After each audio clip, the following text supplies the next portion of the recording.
juga ikut miris ya teman-teman. Ketika Miris. melihat berita-berita seperti ini, saya ikut miris sebenarnya. Kenapa orang-orang Indonesia ini begitu bebal mengaku bermaksud kepada Imam Syafi'i? Imam Syafi'i loh tidak pernah merayakan maulid. Itu Imam Syafi'i tidak pernah merayakan maulid Nabi.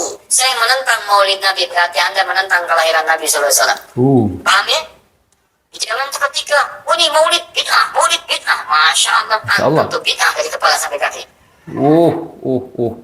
Tuh, Ustadz Adi Hidayat saja mengatakan seperti itu. Kalau sampai Anda itu anti maulid, mungkin malah perkataan Anda itu sebuah ajakan ya, mempengaruhi seseorang, mempengaruhi orang banyak untuk juga menghindari acara maulid Nabi. Anda bisa murtad, kata Ustadz Adi Hidayat. Assalamualaikum teman-teman. Nah, masalah maulid Nabi ini ternyata masih saja digaungkan ya. Ada orang yang mempengaruhi orang lain untuk juga ikut mempertanyakan apa sih manfaatnya maulid Nabi. Siapa yang mencontohkan maulid Nabi? Padahal Imam Syafi'i saja itu tidak mengadakan acara maulid Nabi, kata mas-mas tadi.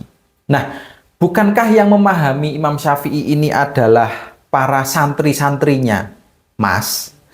Apakah Anda ini juga termasuk orang Syafi'iyah? Sehingga Anda mengatakan yang seperti itu. Apakah Anda sudah paham sekali dengan Imam Syafi'i? Tentu tidak. Tentu tidak. Makanya kenapa sampai sekarang orang-orang NU itu masih mengadakan acara maulid Nabi Muhammad SAW dengan cara mengadakan kajian ilmu ya, pengajian-pengajian seperti itu dalam rangka memperingati Maulid Nabi Muhammad SAW. Masih banyak di kampung-kampung, bahkan di sebagian kota-kota besar itu juga masih ada acara-acara seperti itu, pengajian Maulid, memperingati Maulid Nabi Muhammad SAW. Seperti itu masih banyak. Kenapa? Karena orang-orang atau kelompok NU ini mengikuti arahan ulama terdahulu ya, bahwa apabila telah datang bulan Rabiul Awal ya, kalau orang Jawa biasanya mengatakan ini bulan mulut. Bulan mulut kalau orang Jawa, lidah-lidah Jawa itu biasanya mengatakan ini sudah masuk bulan mulut ya, bulan mulut.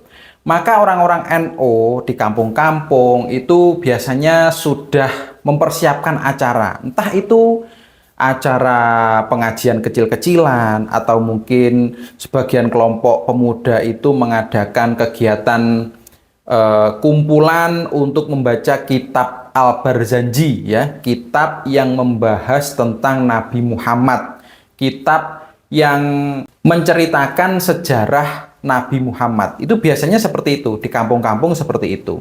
Dan di sebagian kota besar itu biasanya mengadakan pengajian-pengajian yang intinya acaranya itu adalah pengajian untuk memperingati Maulid Nabi Muhammad SAW. Nah, itu orang-orang NU ya, orang-orang NU. Nah, di sini saya heran ya, kenapa kok ada orang pengen sekali, ngebet sekali mempengaruhi orang banyak untuk mempertanyakan kenapa ada Maulid Nabi. Mereka, orang-orang itu, seperti mas-masnya yang tadi, itu seperti ingin menjauhkan atau mungkin malah meniadakan acara Maulid Nabi dengan berbagai alasan. Salah satunya malah mengungkit-ungkit Imam Syafi'i tidak melakukan itu. Padahal kalau kita mau toleransi ya, kalau memang tidak mau mengadakan ya sudah, tidak apa-apa. Kalau pengen mengadakan oke, silahkan, monggo, yang penting tidak mengganggu. Dan saya rasa acara-acara peringatan Maulid Nabi itu tidak ada yang mengganggu ya, tidak ada yang mengganggu. Kecuali kalau ada yang mengadakan peringatan Maulid Nabi itu di jalanan, bawa sound besar, lalu bermusik-musik DJ di sana, lalu seperti ada dancer-dancernya berpakaian minim-minim seperti itu. Nah, itu yang salah. Peringatan Maulid Nabi itu tidak seperti itu yang diajarkan oleh ulama-ulama ahlu sunnah wal jamaah. ulama-ulama ahlu sunnah wal jamaah ini menganjurkan kepada umat Islam, terutama umat Islam yang di NU ini, ketika datang bulan Rabiul Awal ini dianjurkan untuk mengingat tentang Kanjeng Nabi, mengingat kisah-kisahnya Kanjeng Nabi. Kita lebih mendalami tentang kisah-kisahnya Nabi Muhammad SAW. Karena di kisah-kisah Nabi itu ternyata banyak yang harus kita teladani ya, tentang mungkin sodakohnya Kanjeng Nabi, tentang perilakunya Kanjeng Nabi dengan sesama umat manusia, tentang ibadah-ibadah sunnah yang dilakukan oleh Kanjeng Nabi Muhammad SAW, yang seperti itulah pokoknya. Jadi banyak sekali orang-orang NU ini yang masih melestarikan kegiatan-kegiatan di mana di saat bulan Rabiul Awal ini mengadakan pengajian-pengajian yang inti dari kajian itu adalah tentang Kanjeng Nabi. Pokoknya di bulan Rabiul Awal ini kalau ada pengajian itu membahas Kanjeng Nabi, kisah-kisah keteladanan Kanjeng Nabi. Seperti itu. Nah, kemarin saya itu membuat video, di situ saya menayangkan Gus Baha. Ternyata ketika Gus Baha menjelaskan tentang makna dari Maulid Nabi, ternyata masih ada komen-komen jelek ya, komen-komen jelek yang bahkan merendahkan keilmuan dari Gus Baha. Orang yang mungkin ilmunya di bawah jauh dari Gus Baha itu apabila sampai merendahkan keilmuan dari Gus Baha, itu menurut saya sudah kurang ajar ya, sudah kurang ajar. Kalau merendahkan seperti itu kurang ajar. Padahal sudah dijelaskan secara gamblang di video saya sebelumnya. Di situ Gus Baha menerangkan tentang Maulid Nabi, tapi ternyata output dari mas-mas yang di awal tadi yang seperti ini, outputnya mempengaruhi orang untuk mungkin mempertanyakan Maulid Nabi sampai menjauhi Maulid Nabi. Outputnya ya seperti ini. Nah, di video ini saya ingin menayangkan bagaimana sikap Ustadz Adi Hidayat ketika mendengar atau mendapat pertanyaan tentang Maulid Nabi. Monggo disimak, monggo berpikir seperti apa sikap kita seharusnya. Apakah membenci Maulid Nabi, ataukah biasa saja, ataukah malah ikut memperingati Maulid Nabi. Coba kalian berpikir dengan tenang, dengan pikiran yang bersih ya. Jangan sampai kalian ini mendahulukan emosi kalian, membenci Ustadz A, Ustadz B, akhirnya tidak mau menerima ilmu baru. Bukan ilmu baru sebenarnya ini. Bukan ilmu baru. Ini sudah lama dibahas. Tetapi ini baru bagi kalian yang tidak pernah mendapatkan ilmu ini. Gitu maksudnya. Monggo langsung disimak saja bagaimana tanggapan dari Ustadz Adi Hidayat. Assalamualaikum warahmatullahi wabarakatuh. Ustaz, mohon pencerahannya. Ini sudah cerah sebetulnya. Mengenai peringatan Maulid Nabi Muhammad SAW, apa hukumnya? Dan bagaimana kalau umat Islam memperingatinya? Terima kasih atas pencerahannya. Waalaikumsalam warahmatullahi wabarakatuh. Baik, saya ingin kita paham dulu akar persoalannya. Baik. Al-Quran surah ke-61 Iya. ayat yang ke-6 paling kiri sebelah atas. Quran surah kedua Al-Baqarah Iya. ayat 129 paling kiri sebelah atas. Kemudian Quran surah Yunus 10 ayat 57 sampai 58. Iya. Ditutup dengan At-Taubah di dua ayat terakhir. Surat Taubah, At-Taubah. Baik. Sudah? Nah, sekarang saya ingin coba kita membiasakan dulu untuk menilai sesuatu dengan penilaian secara ilmiah. Ilmiah. Yang bersumber pada dalil-dalil yang ada, tidak sekedar menganalogikan dan main tebak-tebakan. Itu nggak baik dalam menyimpulkan hukum. Betul. Baik, lihat. Kalau disebutkan maulid, Ya. itu waktu kelahiran. Waktu kelahiran. Waktu kelahiran. Jika disebutkan maulid itu waktu kelahirannya. Maulid. Kalau disebutkan maulud, itu Maulud. artinya bayi yang lahirnya. Bayinya yang dilahirkan. Nabinya, kalau dalam konteks nabi. Jadi kalau disandingkan dengan kalimat maulidun nabi, artinya waktu lahirnya nabi. Oke. Jelas ya? Kalau mauludun nabi, maulud nabi itu artinya nabinya, nabi yang dilahirkan. Jelas? Ya, selesai pembahasan secara bahasanya. Nah, sekarang apa hukumnya maulid nabi? Maulid nabi nggak ada hukumnya. Gak ada hukumnya. Karena waktu lahirnya nabi, bagaimana kita bisa melekatkan hukum pada waktu lahirnya nabi? Lahir ya lahir. Jelas ya? Ustaz, apa hukumnya maulid nabi? Antum kenapa? Antum kenapa? Apa hukumnya waktu lahirnya antum? Hah? Antum lahir apa hukumnya? Kapan antum lahir? Kapan antum lahir? 11 September. Apa hukumnya? Hukumnya? Apa hukumnya? Apa hukumnya saya lahir? Lahir ya lahir. Lahir ya lahir. Jelas ya? Jadi kelahiran seseorang itu nggak ada hukumnya. Kalau dari Allah yang menjadikan dia terlahir. Dan dengan kelahiran itu dia punya misi dalam kehidupan. Mencari bekal untuk kembali kepada Allah Subhanahu wa Ta'ala. Jadi kalau bertanya hukum kelahiran seseorang, lahir ya lahir. Nggak ada hukumnya di situ. Gak ada hukumnya. Paham ya? Hukum itu terletak pada perbuatan seseorang, bukan pada kelahiran seseorang.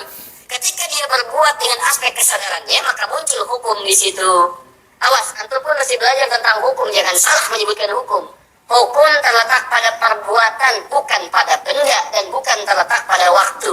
Perbuatan. Jadi ketika ada perbuatan melekat pada benda dan waktu itu, maka muncul hukum. Apa hukumnya hari kelahiran? Hari kelahiran nggak ada hukumnya. Gak ada. Yang melekat hukum itu bagaimana menyikapi hari kelahiran itu. Itu poinnya. Paham ya? Ketika ada perbuatan melekat kepadanya, maka di situ ada hukum. Maulud itu bayinya, berarti nabinya. Apa hukum maulud? Apa hukumnya nabi? Nabi yang lahir gak ada hukumnya. Ya. Jadi kalau Anda menolak maulud dengan pengertian seperti ini, maka Anda keluar dari Islam. Murtad kalian. Kalau dalam hukum seperti ini. Oke. Saya menentang maulid Nabi, berarti Anda menentang kelahiran Nabi sallallahu alaihi wasallam. Menentang Nabi. Saya menentang maulud Nabi, berarti Anda berhadapan dengan Nabi, Anda musuh Nabi. Musuh Nabi loh, Kalau Mas. Anda dimaksudkan dengan kata maulud dan maulid, Anda tidak bisa menentangnya, bisa menerima. Saya menerima. Oke. Menerima. Kenapa? Karena dalam pengertian bahasa, maulid itu artinya waktu kelahiran. Waktu. Maulud artinya nabinya. Jangankan siapa saya dibandingkan Nabi Isa alaihissalam. Alaihissalam. Nabi Isa itu hidup 600 tahun sebelum Nabi Muhammad SAW dilahirkan. Nabinya belum ada. Nabi Isa sudah ada. Tiba-tiba umatnya menduga Nabi terakhir itu Nabi Isa. Karena Nabi Isa punya sifat yang mirip di ramalan kitab yang mengatakan Nabi terakhir itu punya sifat baik dengan masyarakat lingkungan sosialnya.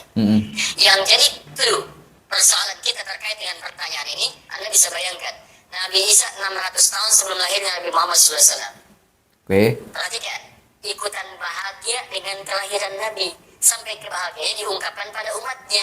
Saya kasih kabar gembira ya. Gak mungkin orang kasih kabar gembira perasaannya sedih. Kenapa saya kasih kabar gembira? Enggak ada. Kasih kabar gembira itu dalam keadaan bahagia hatinya. Bahagia. Walaupun menangis tangisan kebahagiaan.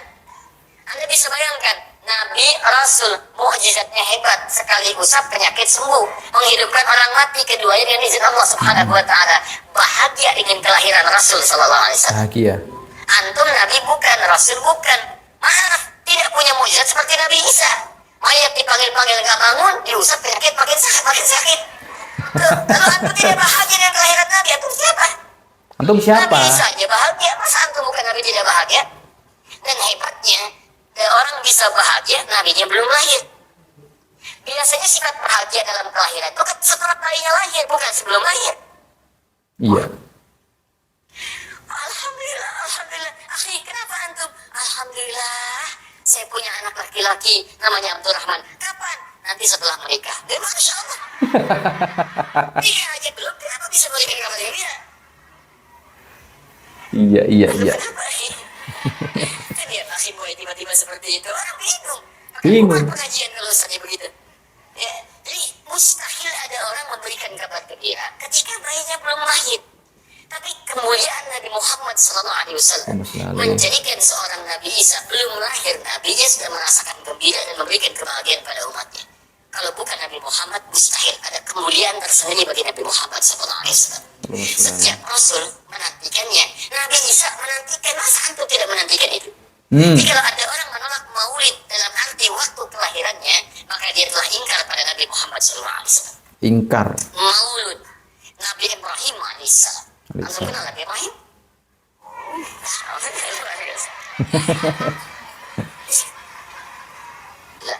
Nabi Ibrahim, Nabi Ismail alaihi wassalam, keduanya meninggikan bangunan Ka'bah. Setelah selesai bangunan Ka'bah ditinggikan, keduanya berdoa di samping Ka'bah. Apa doanya? Berdoa Doa gimana? maulud. Doa maulud. Lahirnya, bayinya. Nabi terakhir yang lahir di samping Ka'bah, yang ditinggikan oleh keduanya. Ya. Wa idh yarfa'u Ibrahim al-qawa'ida minal baiti wa Ismail, ayat 127-nya. Setelah selesai meninggikan bangunan pondasi Ka'bah ini, keduanya berdoa di samping Ka'bah. Di antara doanya ayat 129-nya. Rabbana wab'ath fihim rasulan minhum yatlu 'alaihim ayatika wa yu'allimuhumul kitab wal hikmah wa yuzakkihim innaka antal azizul hakim. Ya Allah, mohon utus seorang rasul dari kalangan mereka di tempat ini yang lahir di sekitaran ini. Ya. Jadi ada rasul yang lahir di dekat sekitaran Ka'bah. Hasil penelitian, tidak ada rasul satupun yang lahir di dekat Ka'bah, kecuali Nabi Muhammad SAW. Allahumma sholli alaihi. Jadi artinya doa dua nabi tadi dikabulkan oleh Allah Subhanahu wa taala, Nabi Ibrahim, Nabi Ismail. Dan tahukah Anda, keduanya berdoa jauh sebelum kedatangan Nabi Isa. Saya pernah katakan 30 generasi sampai Nabi Ibrahim dari Nabi Muhammad SAW. Anda bisa bayangkan nggak? Dua orang nabi, dua orang rasul. Dengan yang pertama Ibrahim alaihissalam Khalilullah, yang paling dekat dengan Allah. Jaminan surganya ada. Nabi Ismail disebut dengan gulamun halim oleh Al-Quran, yang paling terasa, yang paling dekat dengan Allah Subhanahu wa taala. Dua orang nabi paling dekat dengan Allah, disayang Allah, dijamin masuk surga. Inspirasi kisahnya sampai kita ke sekarang mendoakan kepada Allah tentang maulud Nabi, sehingga lahirnya Nabi Muhammad SAW 30 generasi setelahnya. Antum nabi bukan, rasul bukan, tidak sedekat keduanya dengan Allah, jaminan surga nggak ada, hisab menegangkan, amalan berantakan. Kisah hidup antum belum tentu ini inspirasi di masa depan. Sekarang pun tidak. Tiba-tiba antum menolak maulud, antum siapa? Antum siapa? Kalau antum menolak maulud, berarti antum menolak Nabi SAW dalam pengertian baiknya. Jelas ya? Jadi kalau kemudian ada disebutkan maulid dan maulud, itu artinya maulid waktu kelahiran, maulud bayi yang dilahirkan. Sekarang bagaimana menyikapi maulid dan maulud itu? Bagaimana? Saya tahu nabinya dilahirkan, nabinya sudah ada. Ya. Jelas ya? Maka kemudian saya pun tahu waktu kelahirannya, bagaimana kemudian menyikapi itu semua. Maka Masya Allah, Masya Allah. Quran surah ke-11 tadi, 10 tadi, 10. Yunus, ayat 57 sampai 58. Kalau sampai kemudian ke 58-nya, faliyafrahu, gembira antum. Gembira. Gembira, bahagia, silakan. Iya. Ya, maksud tidak gembira, Nabi Isa gembira, kita tidak gembira. Ya, Nabi Ibrahim gembira, kita tidak gembira. Nabi yang tidak melihatnya gembira, masa kita yang mendapatkan bagian Nabi tidak gembira?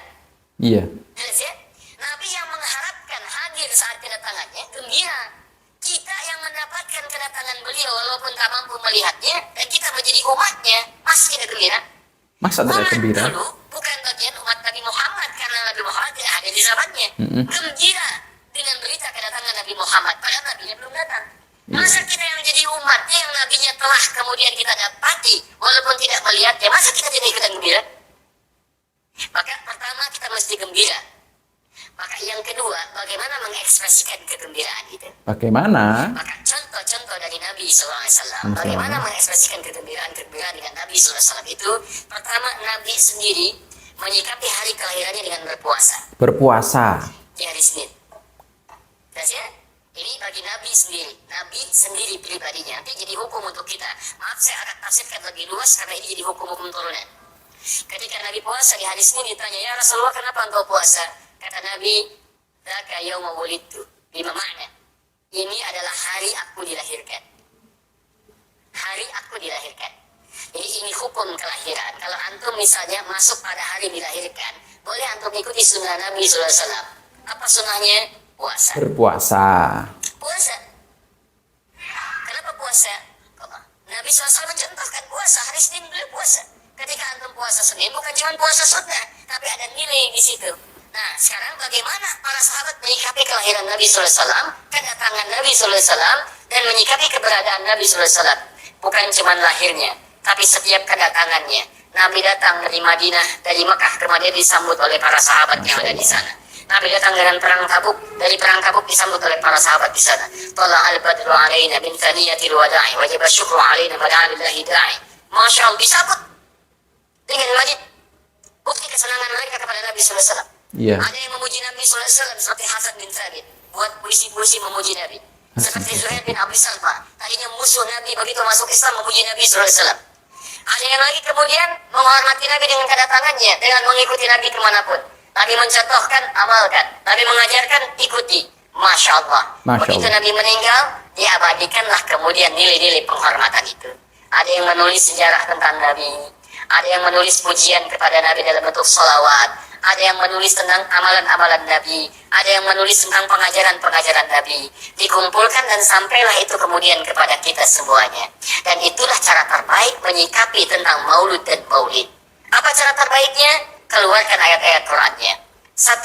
Quran surah ke-33 ayat 21-nya. Laqad kana lakum fi Rasulillahi uswatun hasanah.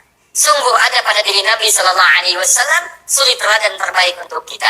Maka jika antum misalnya hadir momentum kelahiran Nabi Sallallahu Alaihi Wasallam, maaf, biasanya kalau ada momentum-momentum tertentu orang bersemangat untuk mengingatnya. Iya. Silahkan cek. Nah, jadi apa yang terbaik dihadirkan? Ketika ada momentum itu, maka para ulama kemudian mencoba untuk menampilkan nilai-nilai tadi untuk mengembalikan kita pada tuntunan Nabi Sallallahu Alaihi Wasallam. Maka ditulislah kemudian sirah-sirah Nabi. Disampaikan untuk mengenalkan Nabi Muhammad SAW. Mumpung mereka ingat. Disampaikanlah pengajaran-pengajaran tentang Nabi. Disampaikan ada pujian-pujian salawat kepada Nabi. Yeah. Kalau yang dimaksudkan tentang nilai-nilai ini, maka dari dulu sudah ada. Jadi, jangan langsung menilai bahwa setiap maulid itu bid'ah. Bukan. Kalau momentum itu ingin diisi dengan ta'lim, ingin memperkenalkan Nabi, ingin mengajarkan syariat-syariat Islam, maka itu tidak ada masalah. Tidak ada masalah. Mengamalkan petunjuk-petunjuk ayat, bukan mengkhususkan di waktu itu, bukan. Karena ta'lim itu dibuka di setiap waktu, tapi menjadikan waktu itu untuk momentum, karena setiap orang sedang ingat Nabi pada saat itu. Betul. Dan ya, kapan lagi kita mendapati orang ingat Nabi? Maka ajarkan itu dan pesankan pada saat itu. Teman-teman, jangan cuma pada waktu ini ya. Setiap waktu kita amalkan ingatan kita kepada Nabi SAW. Paham ya? Okay. Jangan ketika, oh ini maulid bid'ah. Masya Allah, antum tuh bid'ah dari kepala sampai kaki. Antum itu malah bid'ah dari kepala sampai kaki, kata Ustadz Adi Hidayat. Jadi, untuk menanggapi orang-orang yang anti dengan maulid, ya, kita tugasnya menjelaskan dengan berhujah kepada ustadz-ustadz yang paham tentang hukum memperingati maulid Nabi Muhammad Sallallahu Alaihi Wasallam. Jadi teman-teman di sini harusnya bisa memahami, bisa berpikir setelah mendengarkan Ustadz Adi Hidayat yang kajiannya membahas tentang maulid Nabi, ataupun mungkin kemarin yang Gus Baha saya upload videonya juga menjelaskan tentang bagaimana kita ya, apa hukumnya, bagaimana dalilnya tentang maulid Nabi. Sudah dijelaskan, silahkan disimak. Orang-orang yang berilmu seperti beliau-beliau ini yang lebih paham daripada kita, apalagi YouTuber-YouTuber ya, YouTuber-YouTuber yang mungkin juga sedang belajar. Tapi karena memang ajaran dari kelompoknya itu anti dengan maulid, maka outputnya ya seperti mas-mas tadi. Anti maulid tapi tidak diam. Anti tapi mempersoalkan. Nggak cuma mempersoalkan, mempengaruhi orang lain untuk juga mempersoalkan maulid Nabi. Nah, itu kan sebuah kesalahan kalau menurut saya ya. Jadi jangan sampai kita ini menimbulkan masalah, membuat masalah, padahal sejatinya hal itu bukan masalah. Itu bukan masalah. Kecuali muncul sebuah peristiwa bahwa memperingati hari kelahiran, memperingati maulid Nabi itu dengan cara-cara maksiat. Nah, itu baru kalau sudah muncul masalah seperti itu, muncul peristiwa seperti itu, maka kita harus merespon. mengingatkan mereka. Tapi kalau mengadakan acara Maulid Nabi, pengajian, lalu membaca kitab Al-Barzanji, ya nggak masalah. Nggak masalah, justru itu baik karena kita mengenang keteladanan dari Kanjeng Nabi Muhammad Shallallahu Alaihi Wasallam. Seperti itu teman-teman.